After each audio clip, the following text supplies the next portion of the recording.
God created so many great men and women, people who were born to be great.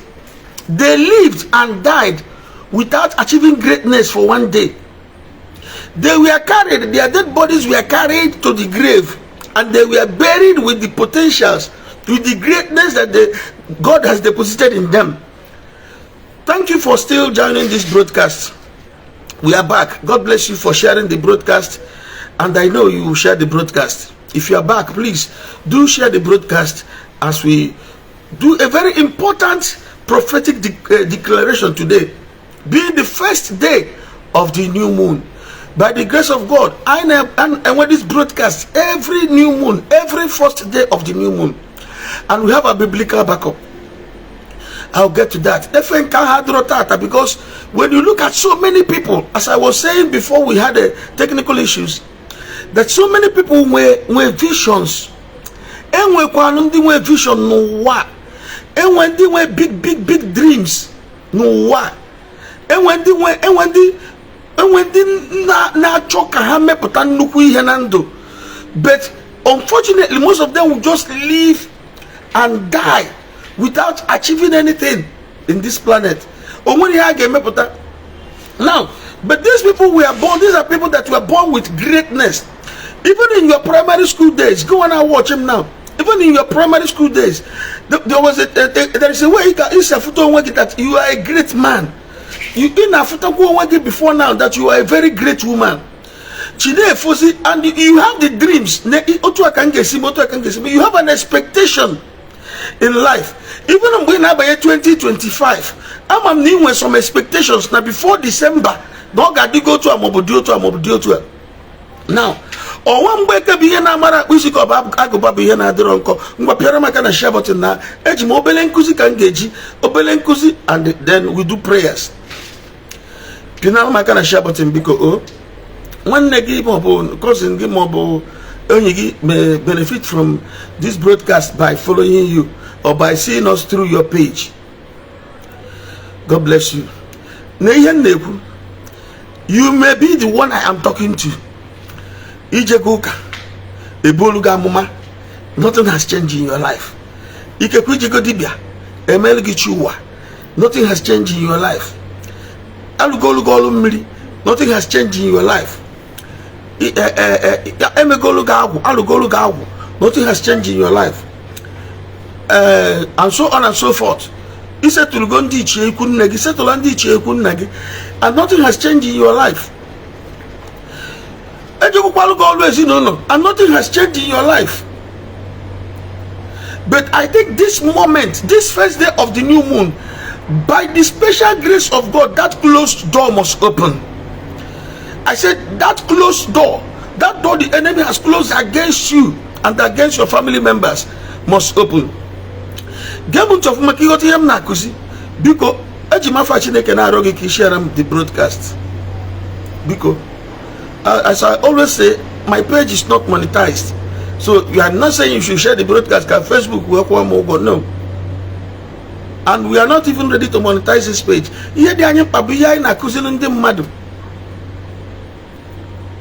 Please help me share the broadcast. Now, if you go see it, don't change it. Hanata go get tight, don't change it. You go here so you check here so you go, don't change it. Now listen. I said at the beginning of this broadcast that there are people Chineke with greatness. They came into this world with greatness. Amor have more greatness. They were born to be very great. But unfortunately, they will live, suffer, and die without achieving greatness for one day. Yet within them, how man I have great men? Within them, how man I have great women? But I want to tell you, if you are under the influence of my voice, the expectation of your life shall never be cut off. In this journey of life, it is confused. From confusion to frustration, from frustration to depression, because now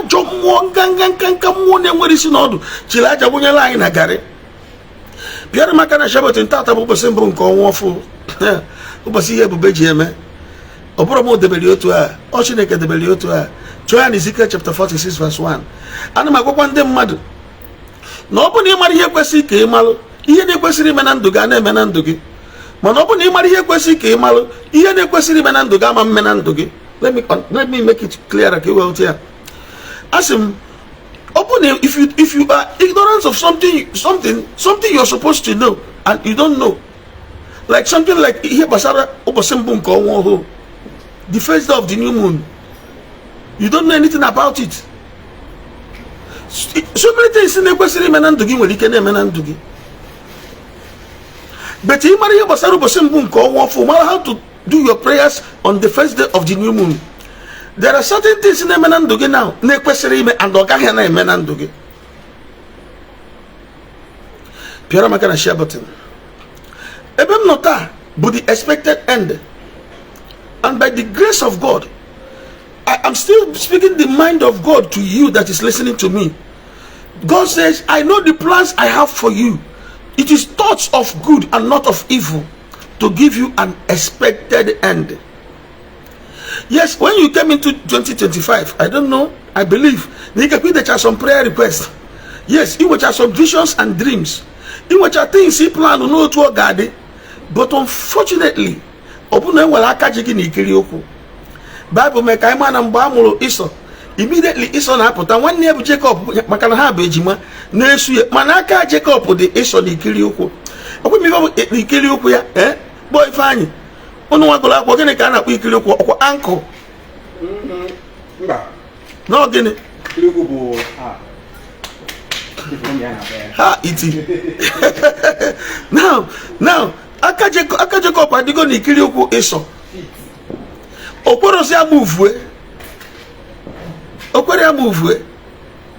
and that's significant. Women Esau did not achieve anything in life, anything good in life. But I am praying for you now. Every evil hand holding you down shall wither in the name of Jesus Christ. I want you to say after me, in the name of Jesus Christ.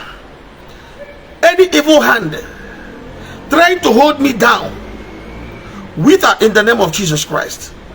Now, you say you can see any evil hand trying to hold me down, wither in the name of Jesus Christ. There in the comment section, any evil hand trying to hold me down, wither in the name of Jesus Christ. Make sure you write it in the comment section. Any evil hand trying to hold me down, wither in the name of Jesus Christ. Now, because of this evil hand, this young man could not make it in life. Yet he had some dreams. Chetakwa, a lazy man, or a hunter. He wasn't a lazy man or a hunter. On a bumbo. Or to find me my to go on a January bumbo. Most of you that are watching me here, can was that there's yoku. Oburon dia bini nebu achoro mi pondo galanyafa. Ndi ani nebu ndi okozu oburo ha bakare genambo. Many of you now bomb rinne. Mani na do if na fu na rolo kajaki. Mani na read ki ya na enye oke. Ina bombo na gbasike mani na gbata na mbo enwere ebe eji eje. But I want to tell you today, aka ajigi ga akponwu. Aka aji oganiru gi ga akponwu. Aka aji odimma gi ga akponwu. In the mighty name of Jesus Christ. Gini ka ị na-ekwu? Na enwe ndị Chineke ka ha bụrụ nnukwu mmadụ. Not just that Chineke ka ha bụrụ nnukwu mmadụ. Na ndị a nwekwu visions n'onwe ha. Ha bụ their visions wepụta ụwa. Ha nwekwu their dreams. Ha nwere life expectation. From even this year, from January, they have life expectation. What happened along the line? Gini mezila along the line. Oh, yeah, but when the enemy comes in, because someone got the next if I get because I will you to know to Chineke si joya, which I always tell you, it is not true.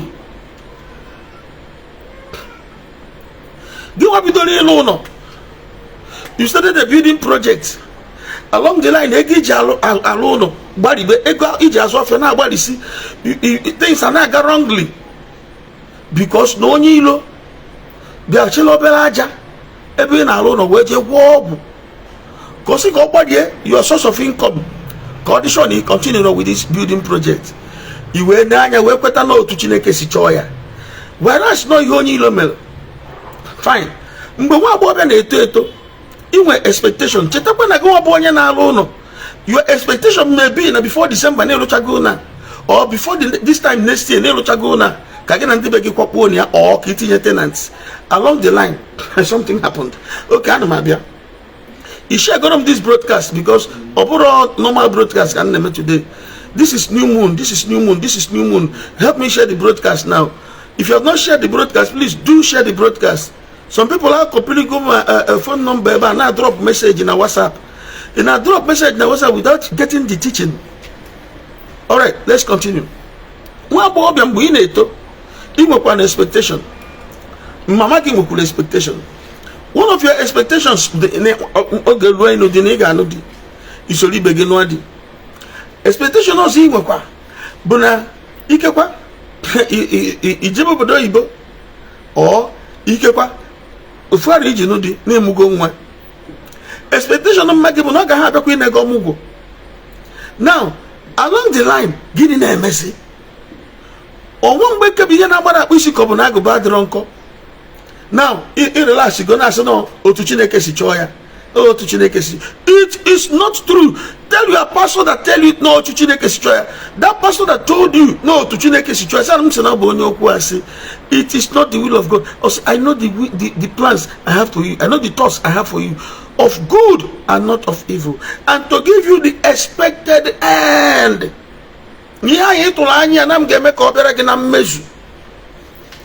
I'm telling you, child of God, heaven will give you an expected end. If you are watching this broadcast, all I demand from you is just to share the broadcast. Because I'm about to start making the new moon prophetic declaration. Because I know that most of you are go that so please help me share the broadcast before we continue with the declarations. Now, you are business. When you started your business, you have an expectation. One boy with expectation. Now one thing to get your blogger. Do you want you 1 million naira bit of business or 2 million naira bit of business? Even expectation. Now one thing to get before his wife 5 years now. Branches. What is happening? Give me a message. Okay, why hilelani? Jebo bodo Igbo. Brother, sister. We do what you with expectation. No, with expectation. Oh, we are not trying to what happened along the line? You were nature na otu is indicator, but to Chineke si joya. And I have come to tell you, it is not the will of God. It is the handwork of the enemy. Only lo meriha. But I want to tell you, every handwork of the enemy against your life, this first day of the new moon, are destroyed forever. They are destroyed forever. This first day of the new moon, in the mighty name of Jesus Christ. All you do for me is to click your share button. Please, in the name of God, click your share button. In the name of Almighty God, click your share button. When I know the expectation, even though I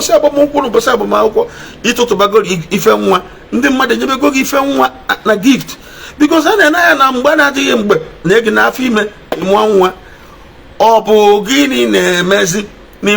to this marriage where no one book enough testimony. You see people's testimony now. When I find at this page,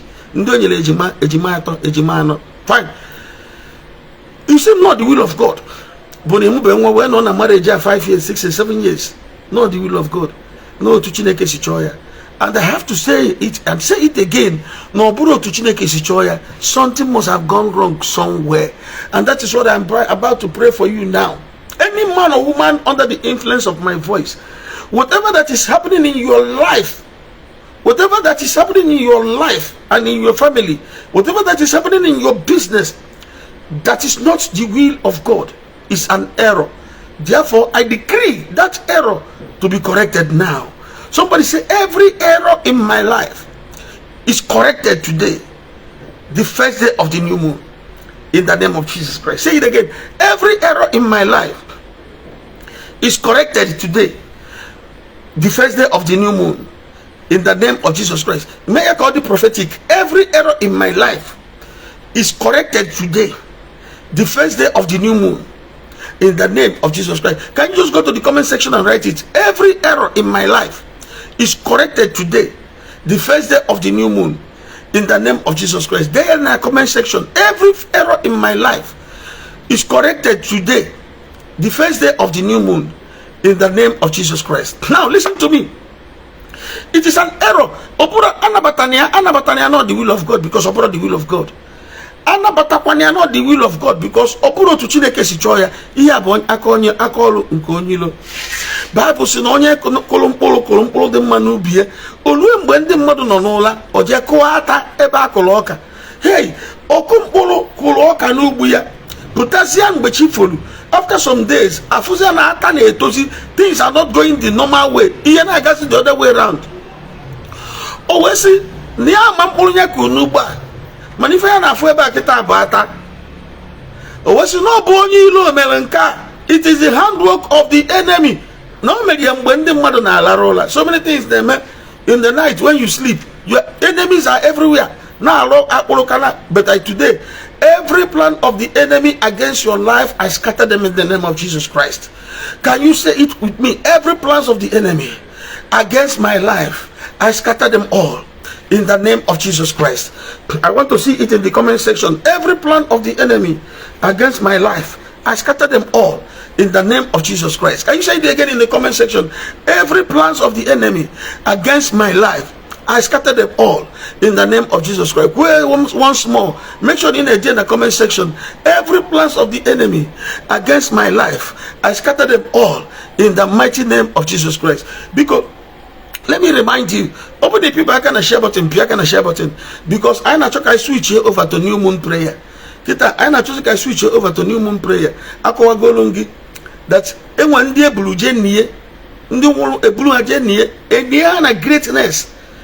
Greatness that never manifested in their lives because of the handwork of the enemy. A great man or a great woman, but never manifested for one day because of the handwork of the enemy. And that is why we have come to terminate every handwork of the enemy in your life. I don't know if anybody is following me. I am again and again. Pierre Makana share button. Share button, because you know I'm not coming live again tomorrow. I know my every time not be live. And we are about to switch over to Get I'm not aware about that enemy in your life. Man, that enemy shiki kenyabolo wadibia na lolo mia ono. If you can remember the story no monachi. Wadibia na lolo mia ono. Mama gi kan na lolo no. Mama go how many years he been upwa? He takes over the building. Ebi na luta wuruno as a native doctor. Now, if we will see that Jawebia, he may attack, maybe Mama attack. Now Mama Gama didn't do no nalo, and the Mama continue that building na Benaki.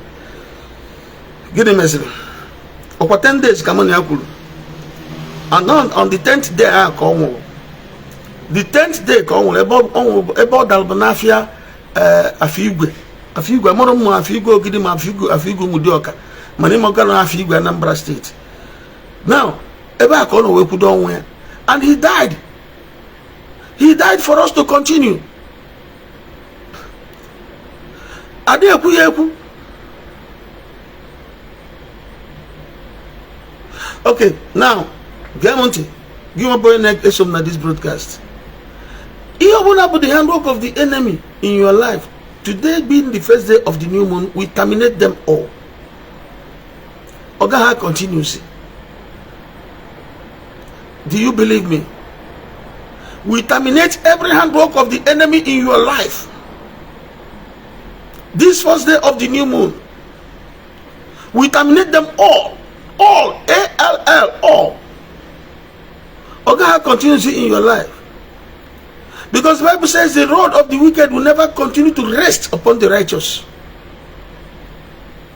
I terminate every handwork of the enemy in your life. This first day of the new moon. Can you make it a declaration? Make it. I terminate every handwork of the enemy in my life. This first day of the new moon. In the name of Jesus Christ. Let's go. Say it. I terminate every handwork of the enemy in my life. This first day of the new moon. In the name of Jesus Christ. Can you say it again? I terminate every handwork of the enemy in my life. This first day of the new moon. In the mighty name of Jesus Christ. You can write it in the comment section. I terminate every handwork of the enemy in my life. This first day of the new moon. In the mighty name of Jesus Christ. Do not keep quiet. Because they are everywhere and the anyahaji kita banyared. But I thank God for a day like this, the first day of the new moon. Ezekiel chapter 46 verse 1, the Bible says, in the midst of every other thing, and every door, every closed door shall open on the first day of the new moon. I pray for you that is watching me. In the mighty name of Jesus Christ, every closed door in your life, every closed door in the in your family, before the end of this year 2025, you will see the answers that God has answered your prayers.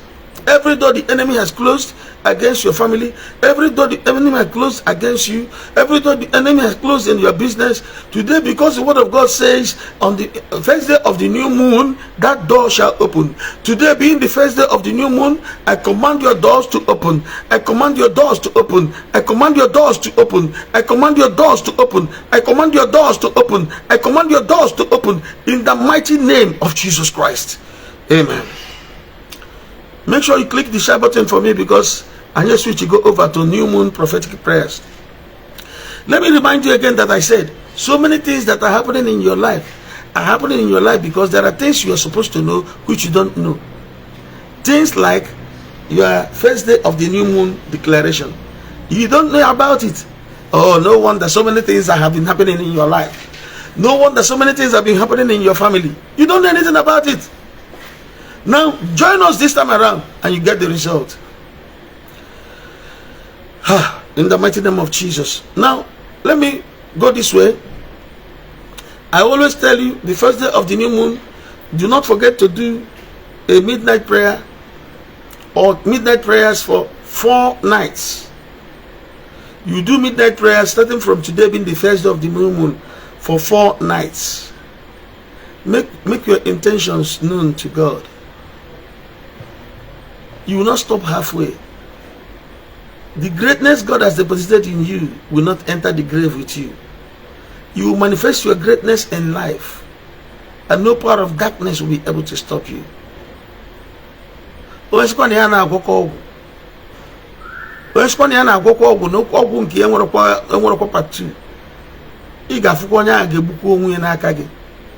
that person will die for your sake. That person will just die for your sake. In the mighty name of Jesus. Because there was in a WhatsApp. There was in a WhatsApp immediately after the broadcast. If I try and drop my WhatsApp number, now drop my WhatsApp number. I don't know how busy the admin is. Now drop my WhatsApp number. Time without number. Repeatedly. Now, that first of the new moon, he gave me midnight prayers. And the Jessica came here 4 nights. At least 4 nights. Each of the nights, he may midnight. People to each year. Because try and give out something to somebody. Try and give out. Dash your mother something.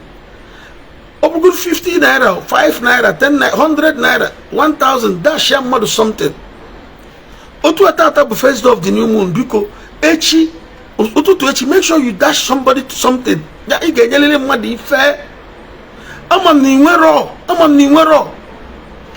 know you don't have, but only come somewhere. Up good 100 naira. onye ga-emekwe appreciate. That is number one. And he gave me for 4 days. He gave me for 4 days. Okay. Then number two, he about the new moon prayer, the new moon assignment. If you are ready, fine. If you are not ready, that is your business. Oh, give me one network. Am I there? Am I on? Yes, sir. Okay, God bless you. If you're hearing me, God bless you. Now, always in the midnight or early in the morning, very, very early in the morning, before Chefu Sasia, Biko, Werenu, wanting small salt like this, tinye na mmiri igeji saaro maọbụ mmiri ọkụ maọbụ mmiri oyi. Share am this broadcast so that ihe ndị na-ekwu nwe nke na-agbafu gị n'isi ka i watch the broadcast ọzọ ka i wee ghọta ya. Ị na-follow this page, ị na-afụ ndị na-akpụta efi webe na-ekene ekene, ifugo ndị butere moto webe kene ekene. There are so many others na emenyekwa gifts na magaghị mention ebe a wee na-ekene ekene. Kedu ihe na-ekenele ekene na ekpere ha wọkụrụ? Brother, nke gị ga-awọkụ n'ọnwa ọfụ nke a. Sister, ekpere nke gị ga-awọkụ n'ọnwa ọfụ nke a.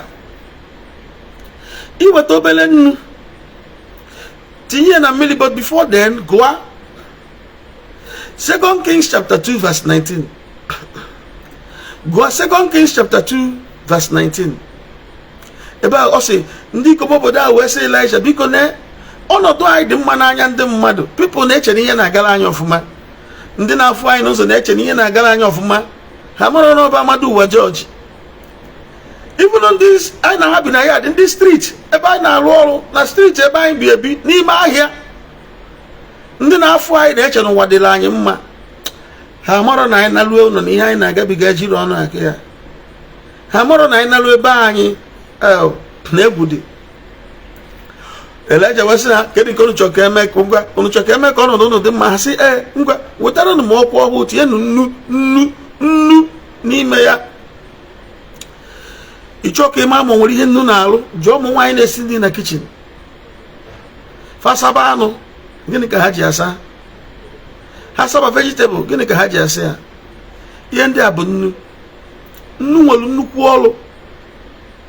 Mana beza na spiritual, enwe reason. Spiritual, enwe reason onye amama ji wee were nnu wee jetu ya na mmiri.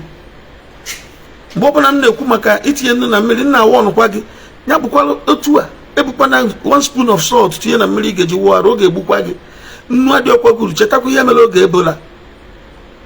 Were obele nnu, ihe na-arụ ọrụ bụ ihe i kwuru n'ọnụ, not the quantity of salt, just a little tinye na mmiri ga-eji saa arụ. Iwe go Isaiah chapter 2 Kings chapter 2 verse 19. Umukorobịa ndị obodo a wee sị Elisha, biko lee n'ọnọdụ obodo anyị dị mma n'anya ndị mmadụ, mana ndị mmadụ amụrụ na ọnọdụ anyị jọrọ njọ ma anyị na-alụ n'ụlọ. Ọ sị na ala anyị edekwekwa ka ihe ka aga. That means o nwere ihe mere na ala ezinụlọ anyị mgbe ochie na ekwena ka ihe anyị na-eme gaa n'iru. Anyị gbaba mbọ gbasịa, o nwere ihe anyị na-agbata, anyị anọdụ ibe anyị na-aga, anyị nwa abịa na-eme forming, na-eme packaging. Ọ dịka anyị na-aga, but the truth bụ na anyị ada aga na ihe anyị na-eme bụ packaging. Wese ọbụla nchọkọ ọnọdụ dị ndị mma, wetara m ọkụ ọhụụ tinye nnu n'ime ya, ewetara ekwe tinyere nnu, ọgara ebe mmiri ya si asụpụta, wetụba nnu na mmiri a wee sị otu a ka Jehova kwuru. Site na nnu ntụnye na mmiri a, emego ka mmiri abụrụ ihe ga-enye ezi ndụ. Nchịkọta ihe okwuru ebe a bụ na ọnọdụ ọjọọ niile ị na-ahụtabụ na ndụ gị mbụ n'oge gara aga na ị gaghị ahụtazi ya na ndụ gị ọzọ. Onye bụ prayer point dị na ekpere ị ga-ekpe mgbe ahụ ị ga-tinye nnu na mmiri wee saa arụ. Na after this birth, dịka nta saa arụ akịta na ọnọdụ ọjọọ niile dị na ndụ m after today na m agaghị aftakwa ya na ndụ m ọzọ. Read 2 Kings chapter 2 verse 19. But before ịsaba arụ ahụ, bring honey, weta mmanụ aṅụ, ama na ndị bụ old members, old followers amalchaghị ihe ndị a, mana achọ nka mmetụ ya ka fọ ndị ọfụ den anya ha ma dị prayers.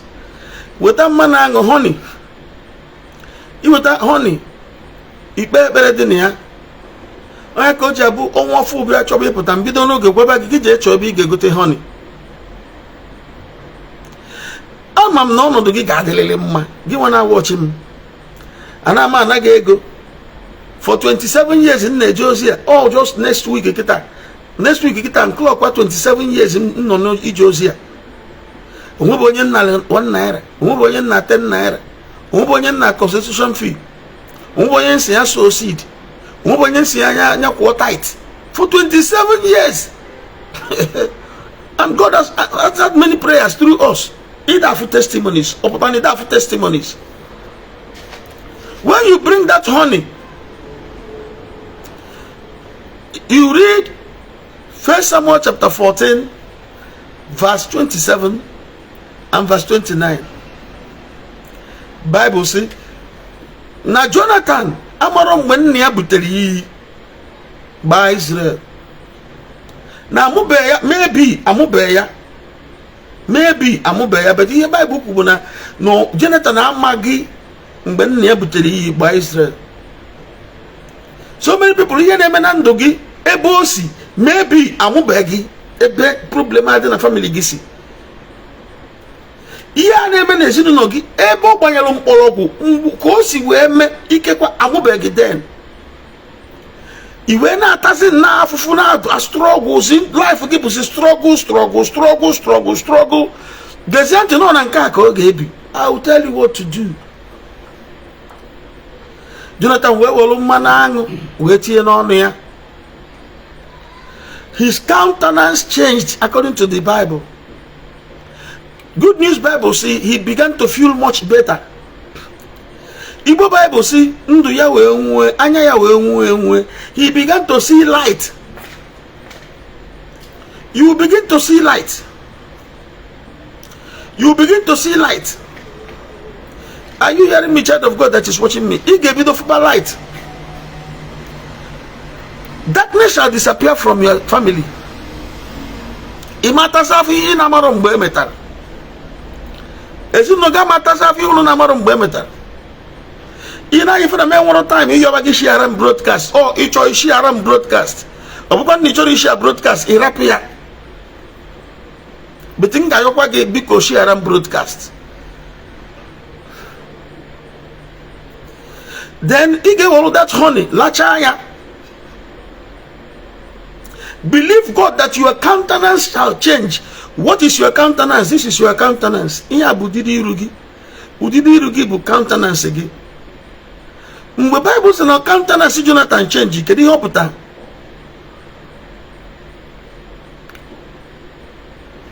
Ifuru ya now, na-eme anya.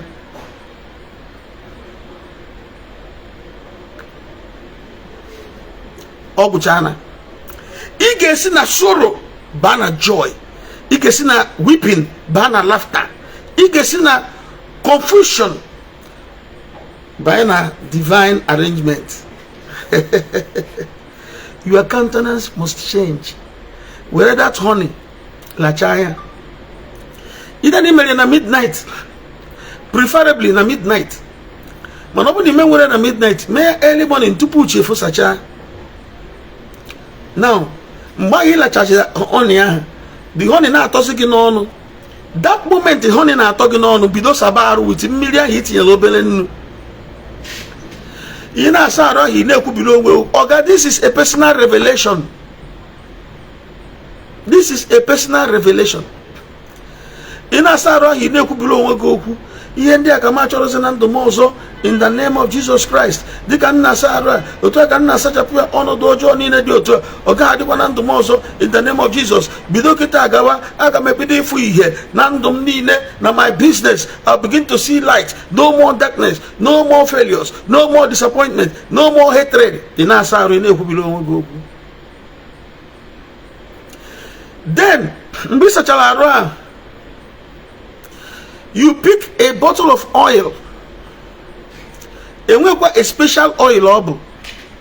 Anything oil.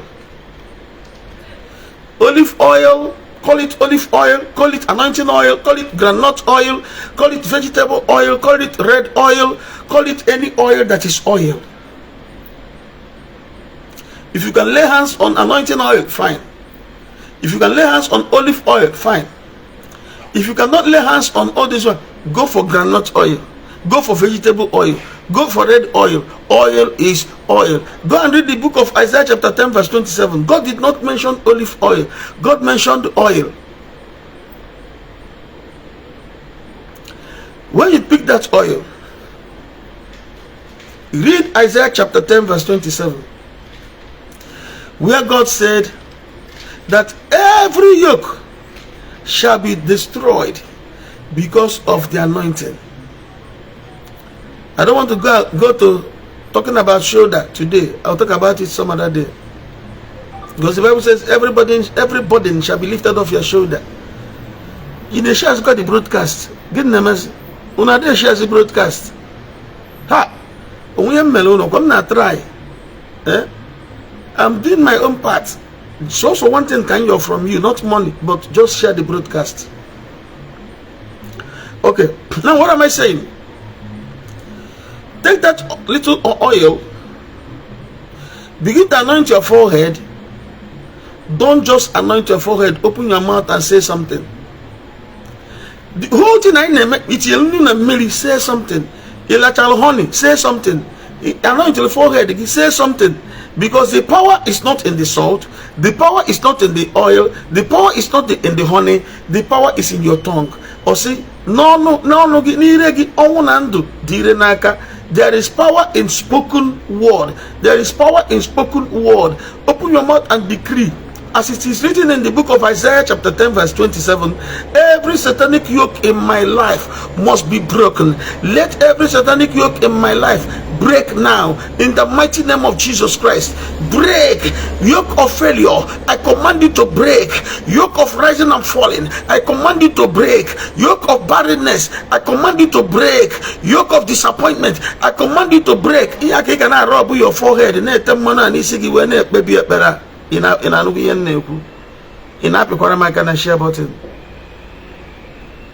Onye ka ọ ga-abịa imechazie ịpụzia ikpebije ekpere gị ịpụzia n'ụtụtụ dashia mmadụ ife gụmọta onye ọ bụ onye ka mma somebody ga-enwere somebody ka mma dashiara m ya something 1 naira 10 naira 100 naira 1000 2000 ego n'ọbụla like make sure mana pounds mana dollars mana euro based on obodo ọbụla ị nọ na watching money bụ onye Igbo. Okay, ka m chịkọtazie. Ana m ekpere gị ekpere ebe ọbụla ị nọ. Ana m ekene ego Chineke maka ndị niile nnụcha testimony ha. Ihe gosi ihe nye m obi ike na Chineke na-anụ olu m. I have heard so many testimonies. I have heard so many testimonies. Open in on Onitsha area, Anambra State. Make a man give for one-on-one tomorrow. Because it's going to be big. Ndino Anambra State, kai for one-on-one tomorrow. Ndino Anambra State, Ndino Delta State, kai for one-on-one tomorrow. You talking with address, there was in a WhatsApp. If I had my WhatsApp number, can I drop here? Repeatedly.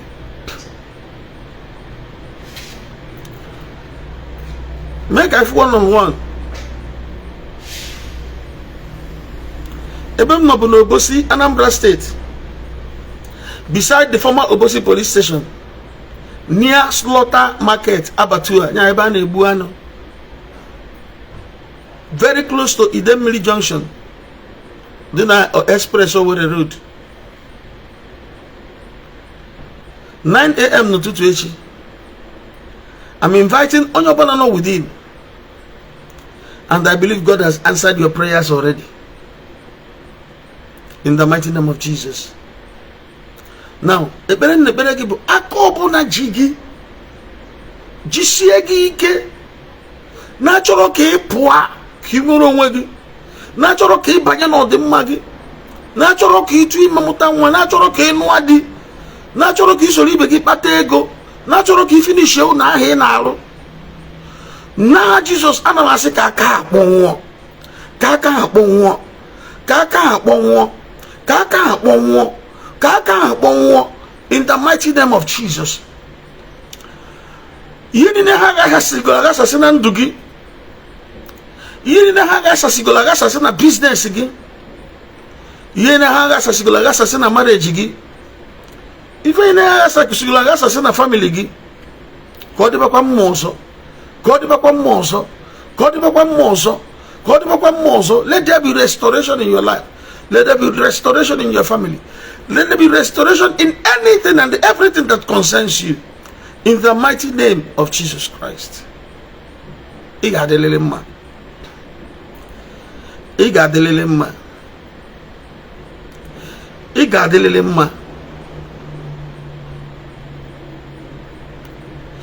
The enemy shall never succeed over you. Onye wala fagije na alusi ka alusi a gbuo ya. Asim, onye wala afagije na alusi ka alusi a ho ji afagije na gbuo ya. Gbuo nya bo onye ji afagije na alusi. Onye gwere go nu ojo even na this festive period, na this Christmas. Onye gwere go nu ojo na ha Jesus onye agadaba na onu ahụ ogburu. If you go kwara na share button. Onye kpara gị nkata ọjọọ, onye ọbụla gbagoro gị nkata ọjọọ, n'aha Jesus Christ nkata ya ga-ekpudi ya. N'aha Jesus Christ ka nkata ya kpudi ya. N'aha Jesus Christ ka nkata ahụ onye iro kpara gị kpudo onye kpara nkata. Onye gwọrọ gị ọgwụ ọjọọ ka ọgwụ ahụ ọ gwọrọ gbuo ya. Onye gwọrọ onye ezinụlọ bụ na ọgwụ ọjọọ tụmadị na this Christmas period ka ọgwụ ahụ ọ gwọrọ gbuo ya. In the mighty name of Jesus Christ. Mana gị na onwe gị ana ekpere gị ekpere, the God of heaven will prosper you. Ị ga-adị ka osi nke akụ n'akụkụ ijupụta na mmiri. Ka imiba mkpụrụ mgbe kwesịrị ka imi ha mkpụrụ, akwụkwọ ga-akpọnkwara akpọnwụ. Ihe ọ bụla ị na-eme ka Chineke mere gị abara nyere gị aka ka ihe anyị na-eme gaa nke ọma. Nke a bụ ọnwa nke na-eso ọnwa nke ikpeazụ n'arọ anyị na-akpọlu na kalenda. Remember, na enwe 13 moons, 13 new moons in every year, not 12 according to the Romans calendar. Romans calendar na-ekwu na enwe 12 months in a year. Ọ dị ka m ga-apụta echi ka m wepụta obere time ka m kụzie ihe gbasara ọnwa new moon, ka m kụzie ya ọfụma. Ọ bụrụ ikpe ekpere, not just teaching. 13 new moons in a year. Ọ na-apụta every 28-29 days. A na-ekpere gị ekpere na ọnwa nke apụtara now, na tupu ọnwa ofu ọzọ apụta, akụkọ ọgbụgba ama adịgo gị n'ọnụ. Ama ekpere gị ekpere na ọnwa nke apụta now, na tupu ọnwa ofu ọzọ apụta, na akụkọ ọgbụgba ama adịgo gị n'ọnụ. Get ready to testify. If you have not shared my broadcast, I plead with you to share the broadcast. Enwe one more new moon before anyị banye arọ ọfụ. Enwe ọnwa ọfụ ọzọ before anyị banye arọ ọfụ. And ọnwa ọfụ ahụ ga-abịa the next 29 days. And ọbachazia the next 29 days. Then another 29 days ga-abụzi the new year. New year m na-ekwu abụrụkwa nke dị na Romans calendar, January, February, March. Ọ nke ndị na-eme ihe ime mmụọ, nke ndị na-eme ihe mmụọ. Mana ana m ekpere gị ekpere na nwa ofu nke apụta na agaghị anakpu ruo mgbe testimony gị ga-abịa. In the mighty name of Jesus Christ. Ka ihe ọma mbebe na ndụ gị n'ime ọnwa ofu nke a. Ka ihe ọma mbebe na ezinụlọ gị n'ime ọnwa ofu nke a. In the mighty name of Jesus. Olu na arọ ọfụ anyị niile ga-eso onye ọbụla celebrate arọ ọfụ Happy New Year nke dị na Romans calendar. Mana abịazịa n'ime ihe ime mmụọ, anyị echelu 9th of February mgbe anyị ga-eji baa arọ ọfụ nke mmụọ. But I am walking azu na ekpere, I will be backing you up in prayers. Onwe consider gidere mozi na WhatsApp biko akpona ma akpo. Then nobody dey go mozi ne osikiti na my WhatsApp already. Ihe na roge bu nwere m ndidi eji nwa na reply message and I reply messages. I will get your own message and I will reply you. But do not call me, because your call will always cause one damage or the other. Because you might know at the moment in Apple. You might to me see that. But if there is a WhatsApp, they cannot drop my WhatsApp number here. My WhatsApp number, you can caption this broadcast. If there is a WhatsApp, and we buy Gaka.